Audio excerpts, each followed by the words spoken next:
Majesté, et j'ai l'impression de passer mon oral du bac. J'étais venu tout gaillard en préparant ce que je vais dire et je trouve la reine au pas de la porte. Et j'ai commencé déjà à perdre quelques idées. Mais Majesté, c'est pour vous dire combien je suis honoré, ma délégation et moi-même, mon épouse, de votre présence. Mesdames et messieurs, honorables invités, je vais vous parler de quelqu'un que j'aime beaucoup. Et parfois, je triche en parlant, parce que parfois, je ne suis pas totalement objectif. Je vais vous parler de Mali, mon pays, que j'aime peut-être un peu trop. Honorables invités, j'ai préparé 2 conférences. J'avais préparé à Bamako une communication qui répond au thème qui a été énoncé par le recteur, que je voudrais ici saluer et remercier l'ensemble de ses collaborateurs pour l'invitation qui m'est faite et l'ensemble des étudiants pour le temps qu'ils ont bien voulu prendre à venir m'écouter. Alors je me suis dit que cette conférence, elle est déjà réalisée parce que je vous donner des exemplaires. Je préfère la mettre à côté. Et je vais partir directement sur une autre conférence qui, celle-là, sera certainement plus théorique parce que je ne vous remettrai pas le texte. Le Mali que j'aime et d'où je viens. Le Mali est un pays de l'Afrique de l'Ouest qui est au cœur de l'Afrique de l'Ouest. Au départ, je ne dis pas au départ, avant c'était le Soudan français, avant l'indépendance, mais depuis le 22 septembre 1960, la République du Mali a pris le nom de l'Empire du Mali. C'est comme l'Empire du Ghana, le Ghana que vous connaissez aussi, la République du Ghana, a pris le nom de l'Empire du Ghana d'antan, qui était, nous étions plus dans la sphère de cet empire. Le Mali, au cœur de l'Afrique de l'Ouest, a une dimension de 1 240 000 km², 14 millions d'habitants, 7 pays frontaliers et 7 000 km de frontières. Et les 2 tiers de notre pays se trouvent dans la Sahel et le Sahara. Pour ce qui concerne l'histoire, nous sommes un pays pétri d'histoire, pays de grands empires tels que l'Empire du Ghana, qui a été l'un des premiers États organisés d'Afrique, dont la République du Ghana actuelle porte le nom. Cet empire a été détruit pas par l'invention des barbares et autres, mais c'est le changement climatique qui, à l'époque, 8e, 9e siècle, a détruit tout un empire. 7 années de sécheresse durant, sans eau, ni rien, l'empire a été obligé de ramasser ses bagages et de déménager. Et les populations sont parties chercher niche ailleurs. Parmi ces populations qui se sont descendues plus bas dans la côte de l'Afrique de l'Ouest, en Gold Coast, à l'indépendance, le Ghana qui était Gold Coast a souhaité, a décidé de prendre le nom de l'Empire du Ghana, que nous avons partagé avec eux. Et le 22 septembre 1960, le Soudan français, nous ne reconnaissons plus ce nom colonial, nous avons choisi la République du Mali en souvenir de l'autre empire du Mali. Des royaumes célèbres. L'Empire du Mali a une caractéristique que je vais me permettre de vous parler rapidement. Et j'ai amené des textes d'ailleurs pour vous remettre, pour votre bibliothèque. C'est l'une des premières constitutions, sinon la première déclaration des droits de l'homme au monde. Ça date de 770 ans, à peu près.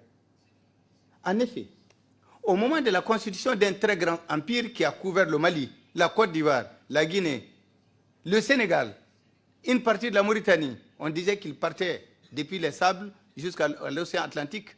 C'était un vaste empire. À la constitution de cet empire, lorsque tous les rois se sont réunis pour décider de constituer l'empire, ils ont dégagé d'abord une charte qu'on a appelée communément la charte de Kouroukanfouga. Cette charte organise la vie sociale, mais surtout organise le pouvoir, ses limites et la succession dans le pouvoir. Nous avons appelé ça la charte de Kouroukanfouga, qui a été édictée plus exactement par l'ensemble de ces rois et connaissants en 1236, à peu près 70-80 km de notre capitale, Bamako. Un article extrêmement important sur un certain nombre d'articles que je vous remettrai pour votre bibliothèque précise et stipule que la vie humaine est sacrée. Et lorsqu'on lit aujourd'hui les déclarations des droits de l'homme, on se rend compte que bien avant, des gens qui sont estimés peut-être pas alphabétisés dans une certaine limite, avaient eu la sagesse de réfléchir et de mettre en place un document extrêmement important dont je vous ai amené 2 exemplaires que je vais remettre au recteur. Parlons du Mali pendant la colonisation. Pendant la colonisation, le Mali connaissait un régime colonial, certes. Nous avons été colonisés pendant plus de 70 ans par la France. Mais pendant cette colonisation, il y a une période qu'on a appelée la période des émancipations. Cela était consécutif au retour de certaines idées, au retour de nos combattants, de nos grands-pères également, qui ont non seulement combattu en 1914 pour la France, mais qui ont combattu également en 1939-1945. Ce sont des grandes bandes qu'on appelle communément les tirailleurs sénégalais, mais qui n'ont de Sénégalais que de nom, parce que c'était constitué également, essentiellement les forces venaient de mon pays, le Soudan. Mais nous avons aidé à libérer un pays, mais comment se fait-il que nous restons nous-mêmes pas libres?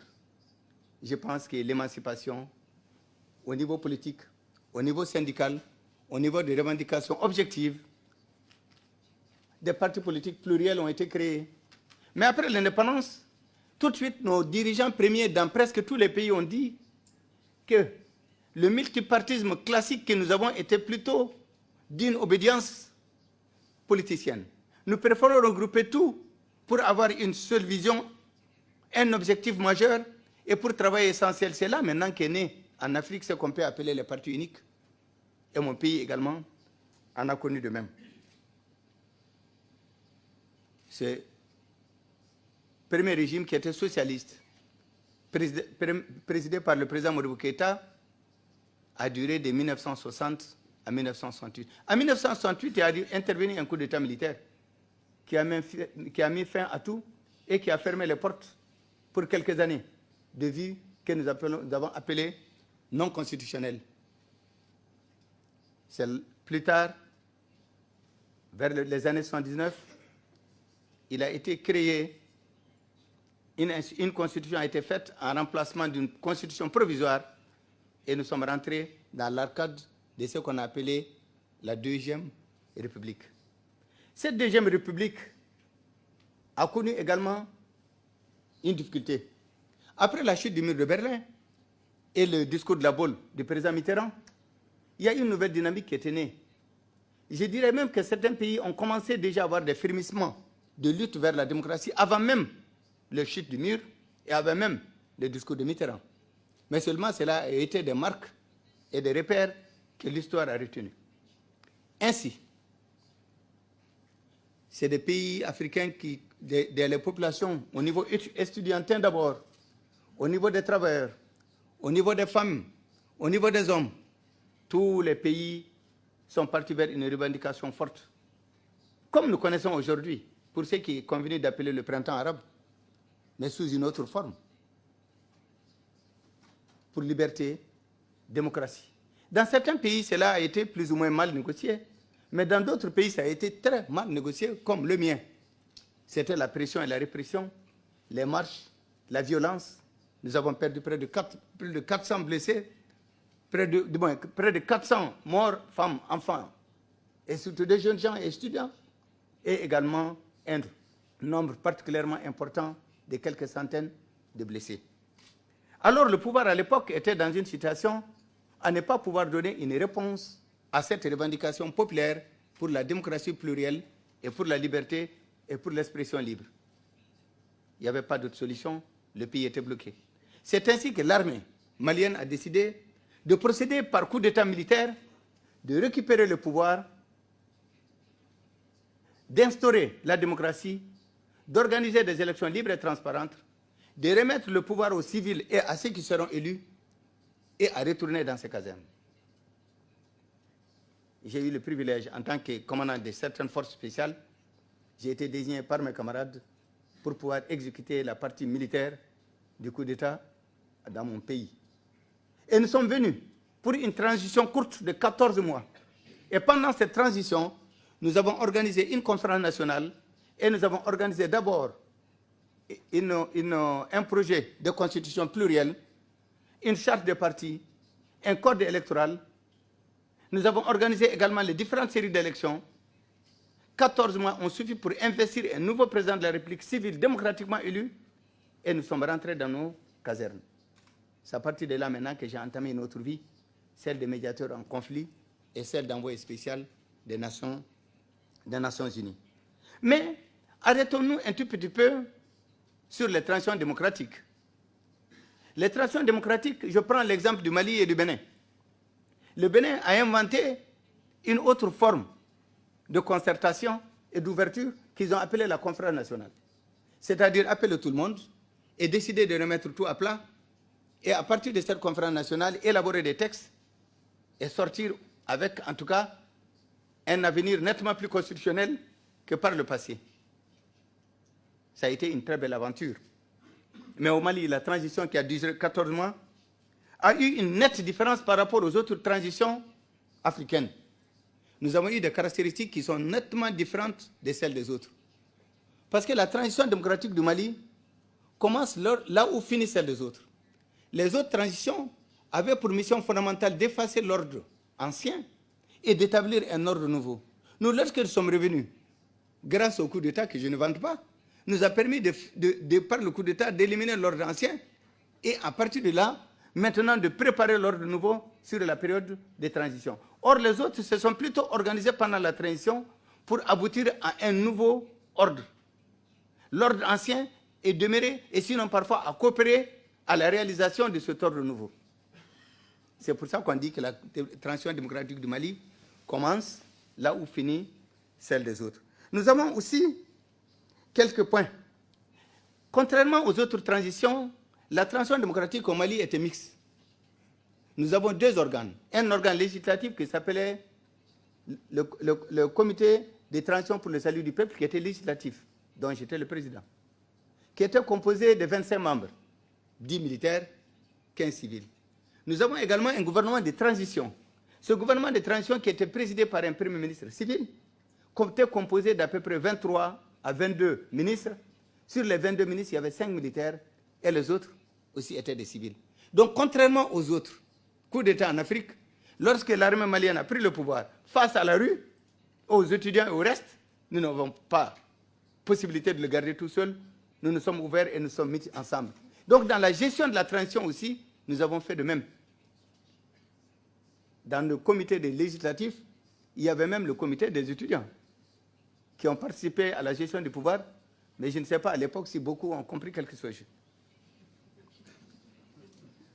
Donc, à partir de là, nous avons travaillé sur un délai de 15 mois. On avait dit 12, nous avons eu 2 mois de retard supplémentaire. À partir de là, nous avons organisé une conférence nationale pour un projet de constitution, projet de charte de parti, projet de code et l'état de la nation. Nous avons fait venir toutes nos populations intérieures du Mali et extérieures. Nous étions à peu près 1200 délégués et chacun est venu dire comment et qu'est-ce qu'il comprenait de ce qui s'est passé pendant toute cette période et comment il voulait que le Mali soit à partir de maintenant. Donc c'est les idées, toutes ces idées en général, tout le monde ensemble, que nous sommes sortis avec ces projets de texte qui seront plus tard soumis aux élections.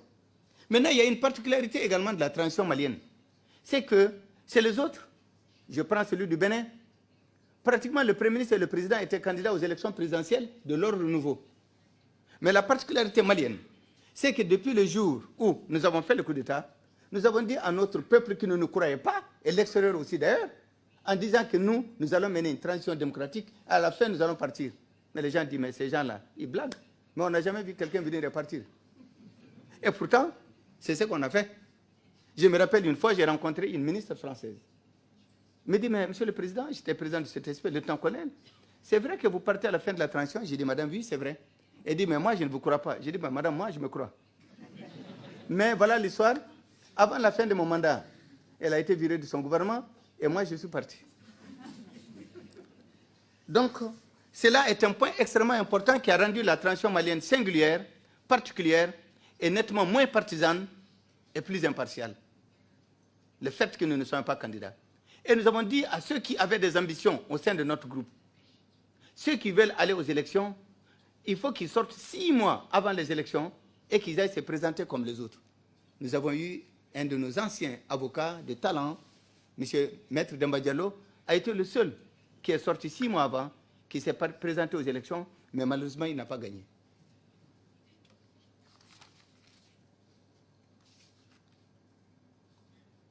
Donc nous avons décidé à partir de là un multipartisme intégral, une démocratie plurielle, une constitution plurielle, des institutions de la République, chacun dans son rôle, la séparation des pouvoirs, le rôle du président, l'Assemblée avec droit de contrôle, du travail réglementaire gouvernemental et les autres institutions telles que la Cour constitutionnelle, la Cour suprême.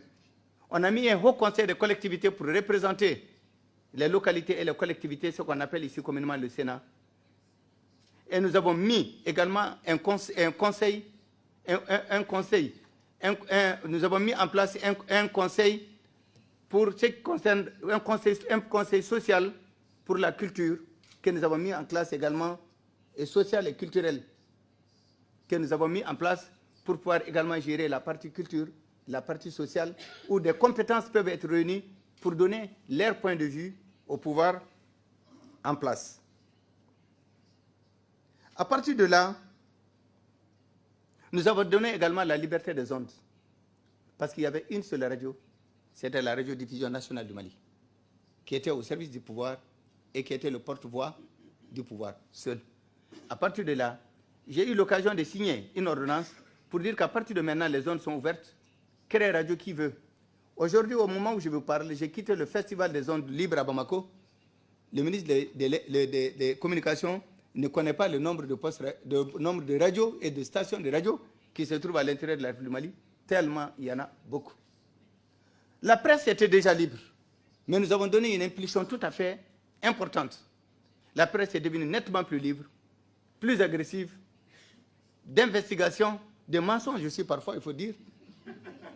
Mais quand même, elle était libre et avait le droit de dire ce qu'elle voulait. C'est ainsi que le 8 juin, après avoir organisé des élections, le référendum, nous avons organisé les municipalités, nous avons organisé les premiers tours des élections présidentielles et deuxième tour, nous avons organisé les premiers tours des élections parlementaires et deuxième tour. Un président de la République a été élu. Le 8 juin, je l'ai remis les attributs du pouvoir en tant que président démocratiquement élu et je suis retourné dans mes casernes. La seule erreur que j'ai faite, c'est que j'ai oublié de décider ce que je vais faire après. Déjà, lorsque j'ai fini de remettre le pouvoir au président, je suis sorti, je ne pouvais plus sortir. Il n'y a presque plus de garde-corps. Il n'y avait plus de motards pour m'accompagner à la maison. Il n'y a plus de voitures officielles. Tout le monde est parti vers le nouveau président. Ils m'ont laissé presque seul. Donc, j'ai dit, bon voilà, le pouvoir, et voilà toute la dimension. Ce n'était pas moi qui intéressais les gens, mais c'était le pouvoir. Mais je pense que c'était normal, c'était un choix libre que j'ai fait. Et si c'était à recommencer, j'aurais fait la même chose, peut-être même avec beaucoup plus d'insistance. Et voilà que les militaires sont partis. Le président Alpha Oumar Konaré est élu professeur d'université et d'histoire et élu pour 10 ans. Sa période a été bien, c'est-à-dire qu'il a fait 2 mandats de 5 ans. Mais au bout de 2 mandats de 5 ans, on l'avait prévu à la conférence nationale que j'ai présidée moi-même, qu'il était une constitution où il y avait 2 mandats. Et la particularité de la constitution du Mali par rapport aux autres constitutions d'Afrique, c'est que la plupart des constitutions d'Afrique peuvent changer à une majorité, même au niveau de l'Assemblée nationale. Mais il était prévu dans notre constitution, excusez-moi, un article qui disait que seul un référendum ouvert à l'ensemble des Maliens et des Maliens pouvait décider le changement d'un seul article. Donc la constitution que nous avons mise en place en 1992, janvier, que j'ai moi-même promulguée, est de rigueur jusqu'au moment où je vous parle et va continuer jusqu'à la fin de mon mandat. Et rien n'a changé, aucune virgule. Et moi également, lorsque je suis venu, j'ai décidé de ne rien changer. Je fais 2 mandats conformes et réglementaires parce que j'étais à la base. Et à la fin de mes 2 mandats, eh bien, cette fois-ci, je vais essayer de réfléchir rapidement pour savoir ce que je vais faire après. Alors, voilà que je me retrouve j'ai créé une fondation pour l'enfance. Je m'occupe des enfants. je m'occupe de la poliomyélite, je m'occupe de la vaccination, je m'occupe également de la dracunculose, ce qu'on appelle communément le ver de Guinée. C'est une maladie hydrique. Je me promène partout au Mali et à un moment, on m'appelle pour des missions en Centrafrique, pour des missions au Burundi, pour des missions au Zaïre, pour des missions au Rwanda, avec le président Jimmy Carter, avec Julius Nyerere, avec Desmond Tutu, et j'ai beaucoup appris auprès de ces anciens pour lesquels j'étais un garçon de course. Et vers la dernière partie, il y a eu le génocide du Rwanda. Au génocide du Rwanda, pour la première fois, l'Union africaine a mis en place ce qu'on appelait un panel international, qui était présidé d'ailleurs par l'épouse du Premier ministre suédois qui a été assassiné, Palme. Olof Palme, je crois. Voilà. Son épouse faisait partie, et le comité était présidé par le président du Botswana, ancien président du Botswana, le président Massiré, et j'étais son adjoint. Il y avait des Canadiens, il y avait un Indien, et il y avait un peu de tous les continents, et c'était la première fois que le panel a été constitué, et nous avons eu pour mission, faites une enquête partout dans le monde, dites-nous quelles sont les causes principales et réelles du génocide au Rwanda, et qu'est-ce qui s'est passé véritablement. Nous avons travaillé pendant 2 ans. Nous avons déposé un rapport fructueux. Et le rapport, nous l'avons appelé tout simplement les génocides qu'on aurait pu éviter. Parce que partout, que ce soit les organisations internationales, que ce soit les hommes, que ce soit les pays, chacun a beaucoup plus joué ses intérêts et ils ont abandonné.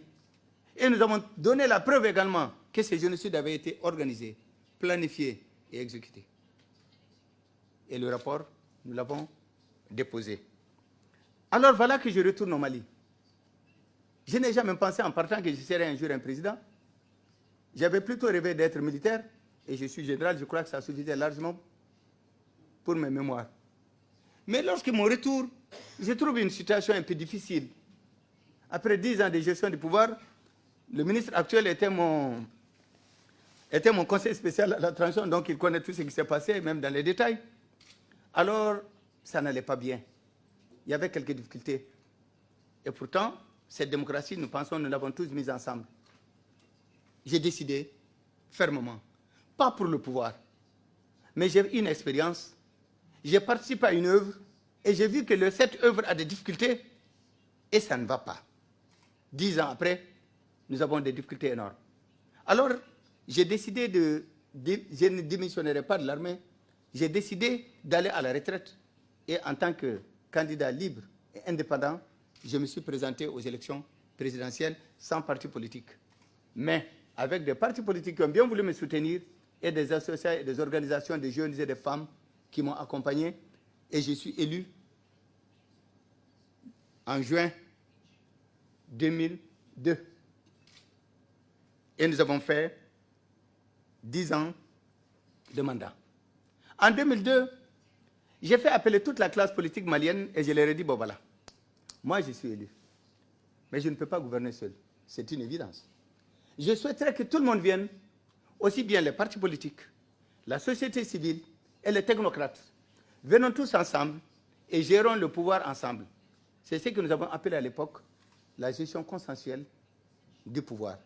Je pense que c'est une forme et une expression extrêmement importante que nous avons expérimentée pendant 10 ans, qui calme les ardeurs, qui régule les ambitions et également qui permet de se consacrer à l'essentiel, c'est-à-dire à réunir toutes les intelligences et une dynamique et une synergie dans le cadre de la gestion d'un pays.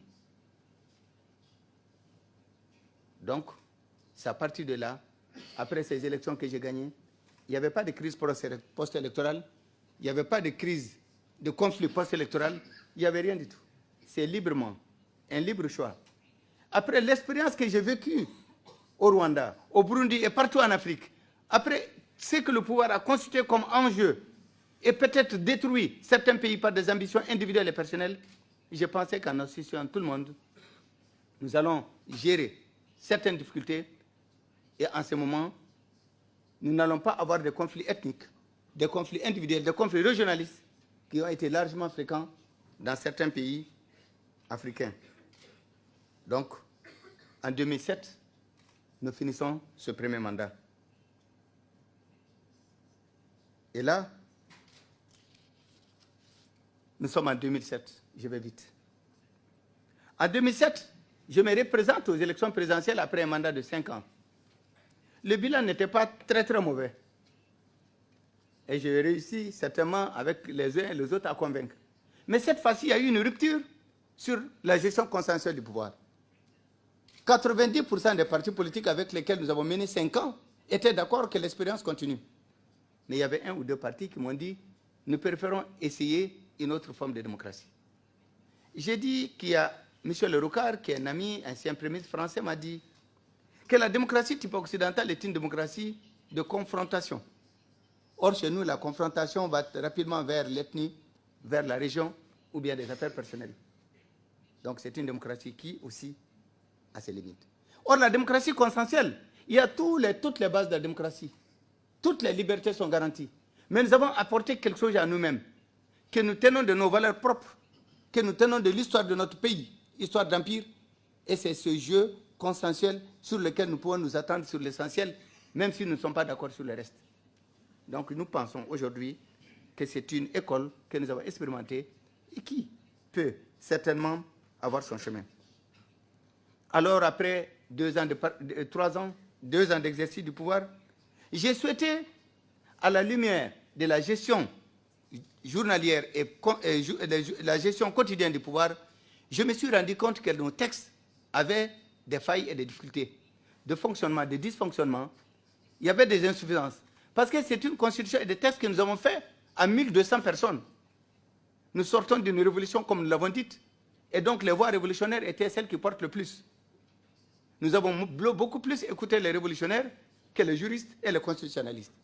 Donc nous nous sommes rendus compte dans la gestion du pouvoir qu'il y avait des points et des limites qu'il faut certainement corriger. C'est ainsi. J'ai mis une commission en place et je leur ai demandé, réfléchissez sur nos textes et venez me dire qu'est-ce qu'on peut changer dessus. Mais en partant, je leur ai dit, il y a une dimension que vous allez garder. Ne touchez pas que le président n'a que 2 mandats. Et qu'après 2 mandats, il s'en va. Si vous dites aux autres qu'après 2 mandats, le président va et que c'est maintenu, vous allez avoir tout le monde pour vous écouter. Et c'est ce qui a été fait. C'est ainsi que nous avons appelé cette phase les réformes institutionnelles sur lesquelles nous avons travaillé. 202 articles nouveaux, l'Assemblée nationale, un vote massif, et c'est peut-être une vingtaine d'articles qui ont été retenus pour porter quelques changements sur certains points. Notamment la création d'un Sénat, pour que nous ayons une 2e chambre, en remplacement du Conseil de collectivité qui ne joue pas totalement le même rôle, même si le mode d'élection est le même. L'organisation de la Cour suprême, l'organisation de la Cour constitutionnelle, l'organisation du Conseil économique et social, l'organisation du Haut Conseil de la Haute Cour de justice et l'organisation également du Conseil supérieur de la magistrature. Donc, tous les dysfonctionnements, les corriger, les remettre pour que cela aille mieux.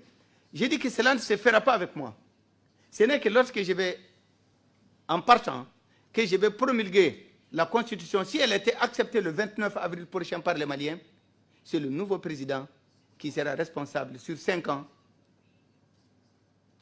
Et d'ici 10 ans, s'il est bon, c'est à lui de mettre cette constitution. Mais jusqu'aux prochaines élections, c'est l'ancienne constitution actuelle, jusqu'aux élections prochaines, jusqu'à l'investiture du président, jusqu'à mon départ, c'est l'ancienne constitution qui va gérer le pays. Donc cela permet de renforcer les mécanismes de protection des droits et des libertés, et ensuite l'institution, ce qui est important au niveau parlementaire, du contrôle institutionnel. Donc voilà un peu ce que je pouvais dire. Excusez-moi d'avoir été long, je m'attends beaucoup plus à des questions. Mais je ne peux pas me retirer sans parler d'un problème brûlant dont le recteur vient d'évoquer. C'est la bande sahélo-sahélienne. C'est quoi? La bande sahélo-sahélienne est une portion de terrain qui fait le quart du continent africain.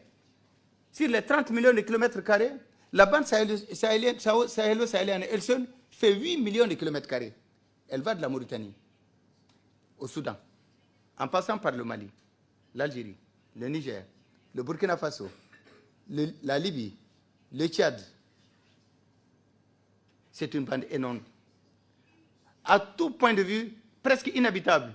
Une démographie presque inexistante. La densité est super faible. Vous pouvez courir 300 km sans rencontrer âmes qui vivent et sans voir un arbre. Pendant le mois de décembre, on a 1 degré, et pendant le mois de mai, c'est 50 degrés à l'ombre. C'est une zone inhospitalière, pratiquement invivable. Mais dans cette zone, la partie malienne, c'est 650 000 km². De presque sur 500 000 km où nous n'avons pas plus de 100 000 habitants. Donc une zone rude et extrêmement difficile. Mais depuis un moment, et depuis quelques années, eh bien des menaces nous sont venues du Maghreb. Trouver d'autres menaces également qui ont existé dans cette grande bande. Ces menaces, c'est d'abord le trafic de cigarettes, qui était courant depuis longtemps. Il y a eu le trafic d'armes. Il y a eu le trafic de la drogue qui s'est consolidé et qui est devenu un des chemins de passage pour quitter l'Amérique latine, tomber sur les côtes de l'Afrique de l'Ouest, traverser l'Afrique de l'Ouest, passer un peu partout, et aussi dans la bande sahélo-sahélienne, pour alimenter le Maghreb, le Proche-Orient, le Moyen-Orient et l'Europe. Et ensuite, qu'est-ce que nous avons? Nous avons des bandes de terroristes, qu'il faut appeler par leur nom, intégristes, qui également, aux vagues de ce qui était, parce que pendant une bonne période, ces pays ont été distraits par leurs propres problèmes politiques internes et ont eu d'autres points. Et pendant tout ce temps, quelques petites menaces qui étaient là se sont consolidées et se sont renforcées. Et il y a également des groupes qui transportaient des gens à partir du continent africain pour les amener dans le paradis européen. Donc les passeurs aussi est une menace qu'il faut y ajouter. Donc c'était une zone faible, une zone fragile.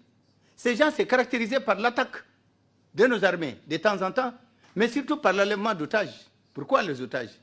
C'est essentiellement pour la rançon, qui les permettait de payer des complicités, de payer des armes, de se renforcer, de s'organiser. Alors, pendant un bon moment, nous ne sommes pas compris, les pays de la sous-région, sur la dynamique qu'il faut engager. Chacun et tout le monde, certains pensaient qu'il était bon que chaque pays fasse la police, fasse la police chez lui, et que chacune de nos armées combatte cet intégrisme, ces menaces, essentiellement ce terrorisme, chez lui. Mais ce terrorisme vient d'ailleurs.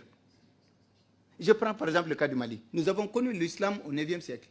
C'est un islam tolérant, solidaire, pacifique, qui ne tue pas, au contraire, qui aide à vivre. Mais nous venons de tomber dans un fondamentalisme aveugle, qui n'a pas d'amis, qui n'a rien du tout, qui ne comprend absolument rien, et qui est de notre âge, qui tue, qui pille, qui enlève de otages, qui exige, qui n'a pas de limites. Mais nous n'avons jamais vu ça. Nous-mêmes, pays du Sud, qui ont vu des gens venir un peu du Nord pour venir s'investir dans la bande sahélienne, nous sommes en même temps victimes et otages, parce que nous n'avons absolument rien à voir avec cette affaire. Et nous n'avons jamais demandé, et ils n'ont pas reçu de visa pour être là. Bien au contraire. Mais le Mali, dans sa réflexion, nous avons combattu.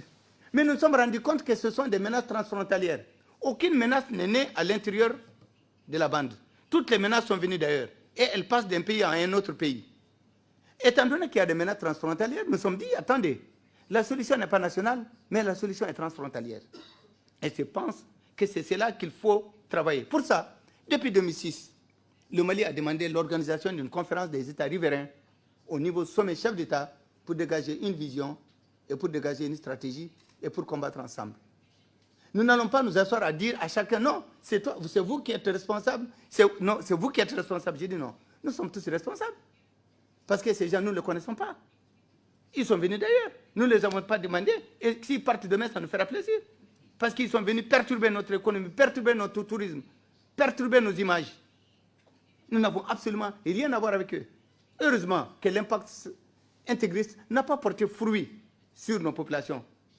Mais le banditisme qu'ils ont importé, ça oui, parce qu'il y a un gain facile dans toute cette bande de combien de kilomètres. Alors, nous avons demandé la réunion des chefs d'État que je n'ai pas pu obtenir. Parce que les autres, et certains avaient une autre lecture différente de la mienne. Mais, à la limite, et avec les difficultés qui s'accentuent, et des forces terroristes qui se renforcent, les gens ont fini par comprendre, excusez-moi, et ils se sont mis d'accord qu'il fallait cette conférence Mais avant la conférence, grâce au talent de mon ministre des Affaires étrangères, que je viens de nommer, a décidé avec moi de bâtir une stratégie. Allons-y voir les autres et mettons les conclusions de la conférence sans que la conférence ait lieu. C'est ainsi que nous avons dégagé une vision commune par les ministres des Affaires étrangères qui se sont réunis. C'est ainsi que nous nous sommes portés à Alger. Nous avons rencontré nos partenaires.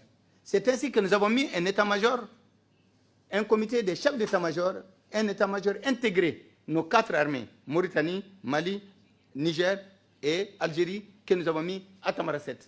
Et cet état-major devait réfléchir, planifier et organiser un combat commun et une bataille commune contre eux pour permettre de les couper des bases logistiques et leur permettre également de ne pas passer d'une frontière à une autre facilement. Mais pour cela, il faut occuper une zone extrêmement grande pour 650 000 km². Et lorsque vous ajoutez le périmètre des autres. Et pour ce qui concerne les frontières, nous avons 2200 km de frontières avec la Mauritanie, 1850 km de frontières avec l'Algérie, 600 km de frontières avec le Niger. Mais nous n'allons pas avoir l'ambition de dire au monde que nous avons une armée pour quadriller tout ça. Les étendues sont énormes. Donc nous avons dit qu'il faut tous ensemble pour que nous puissions maîtriser. Cela est accepté maintenant. Une stratégie a été battue. Il y a moins de 3, 4, 5 mois, si on me demandait quel était le problème, j'ai dit que le problème c'était un déficit de coopération sous-régionale. Il se comble, mais nous ne sommes pas rentrés dans la phase active. Et je pense qu'il vaut mieux qu'on le fasse le plus tôt. Et c'est là extrêmement important pour cette sous-région, depuis maintenant et tout de suite. Alors le Mali, après avoir expérimenté, combattu, perdu des hommes, nous avons réfléchi pour déjà dégager une vision nationale. Nous avons dégagé ce qu'on a appelé un programme spécial pour la paix et le développement et de la gouvernance dans la région nord du Mali. Nous avons pris 2 éléments essentiels parmi d'autres. La première, c'est quoi? Les gens sont là-dedans parce que nous ne sommes pas.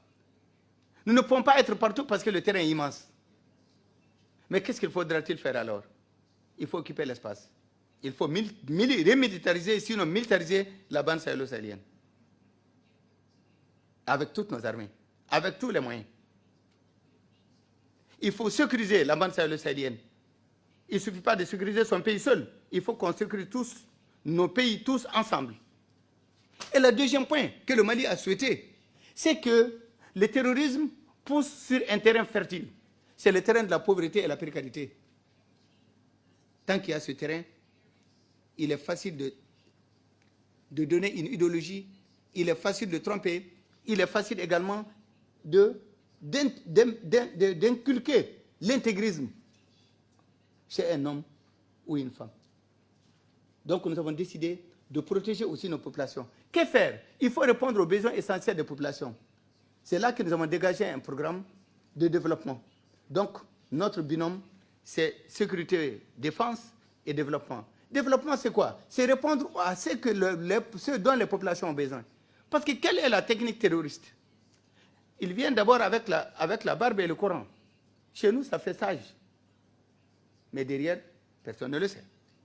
D'autre part, l'une des armes essentielles, c'est d'abord l'humanitaire, au secours des familles pauvres, au secours du démuni, au secours du malade. Et donc, c'est une approche qui est très populaire et qui va rapidement et qui peut être à la limite même accueillie par les populations qui sont nécessiteuses, pauvres. Et donc, c'est ainsi que nous avons décidé le développement. Centre de santé, école communautaire, école nomade avec cantine scolaire, puis à grand diamètre, puis revenus. Et surtout, de cadrer et de faire en sorte que les jeunes qui sont nombreux aient une alternative. Un jeune qui est là, il fait l'élevage, avec les sécheresses endémiques. Sur 3 ans, nous avons 2 mauvaises saisons de pluie et une moyenne. Pas de pâturage. En 1 an, ils perdent tout. Il faut recommencer l'année suivante. Donc, c'est des jeunes gens qui ont une autre mentalité, qui sont plus nombreux, qui ont en quête du bien-être. Alors, si vous ne les offrez pas des alternatives honnêtes et crédibles, ils vont s'embarquer dans n'importe quelle aventure. L'essentiel et le plus important pour eux, c'est d'avoir un revenu pour se marier et vivre. Donc, C'est ainsi que le PSBDN, que nous avons soumis au Parlement européen, qui a été accepté, soutenu par les pays tels que les Pays-Bas et les autres, nous permet aujourd'hui de dégager une politique dans le cadre de la lutte, oui, mais il faut surtout le développement pour pouvoir atténuer certains.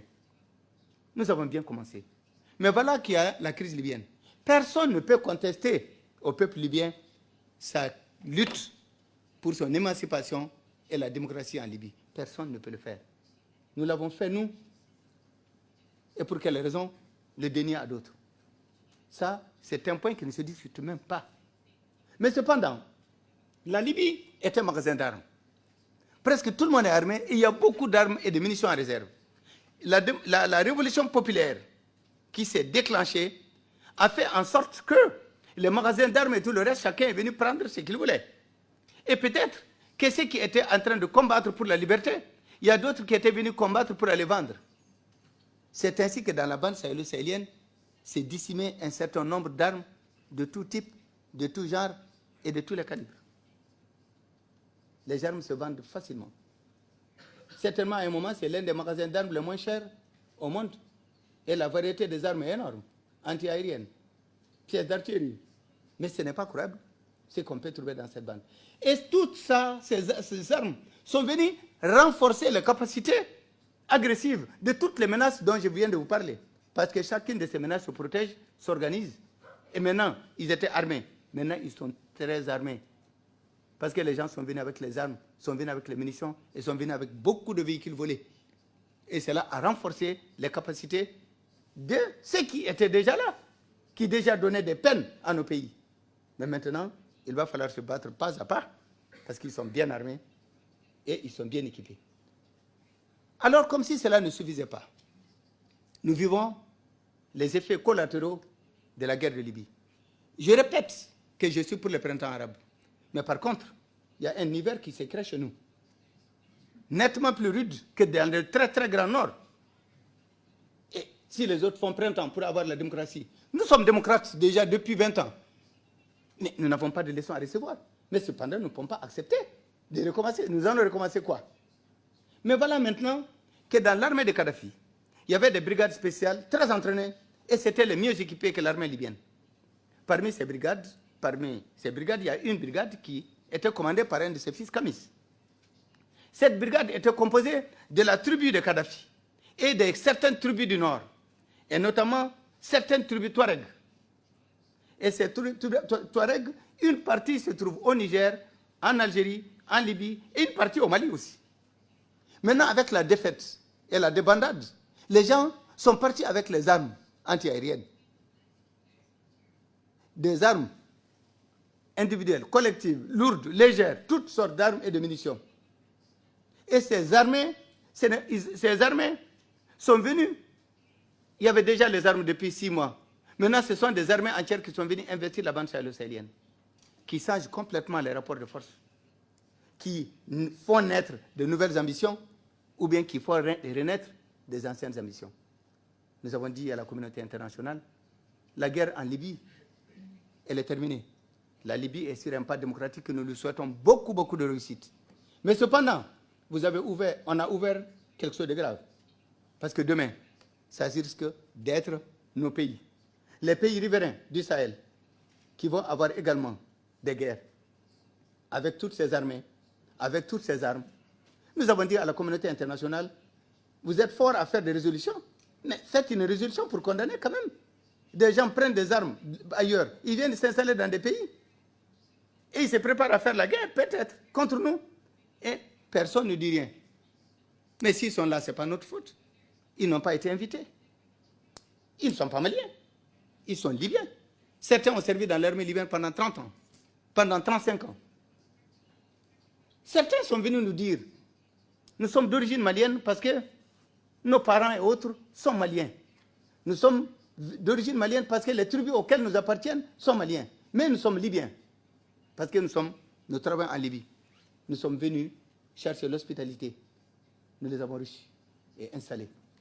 Mais d'autres sont venus, nous ont dit clairement que nous voulons changer le monde. J'ai dit, dans ce cas, il fallait rester en Libye et participer au changement. Nous, on ne vous a absolument rien demandé. Donc voilà la situation extrêmement sérieuse et graves auxquels nous sommes confrontés. Et mesdames et messieurs, excusez-moi d'avoir été très long. Vous m'avez donné un sujet qui me passionne. Aujourd'hui, nous sommes devant une situation grave, particulièrement grave. Et l'enlèvement d'otages, du reste, il y avait habitude. Le Mali condamne avec fermeté, et la dernière, ce qui est arrivé. C'est l'une des premières fois que ça nous arrive aussi. De 2003 à maintenant, il y a eu, avant ces enlèvements d'otages, il y a eu près de 53 otages qui ont été enlevés. Il y a eu un seul enlèvement au Mali. Mais aujourd'hui, nous savons qu'on n'épargne rien, on n'épargne personne. Et lorsque les gens ne veulent pas, on les tue. Mais que fait le monde civilisé? Nous attendons quoi? Qu'est-ce que vous voulez qu'on fasse? Tout le monde nous dit, mais vous n'avez qu'à combattre. On dit très bien, mais aidez-nous. Venez pas combattre à notre place. Nous n'avons pas besoin de forces extérieures pour le faire. Mais aidez-nous, renforcez-nous. Parce que tout franc que nous prenons dans notre budget pour le donner à l'armée consacrée, ça fait un dispensaire, un centre de santé, 1 kilomètre de route et de lait en moins pour un enfant. Nous vous demandons tout simplement de coopérer pour la formation de nos troupes et donnons-nous les moyens, ou aidez-nous à avoir les moyens de nous battre. Nous n'avons pas besoin de vous pour venir nous battre à notre place. Mesdames et messieurs, voilà ce que je voulais dire. Excusez-moi d'avoir été trop long. Je m'excuse et merci de votre attention.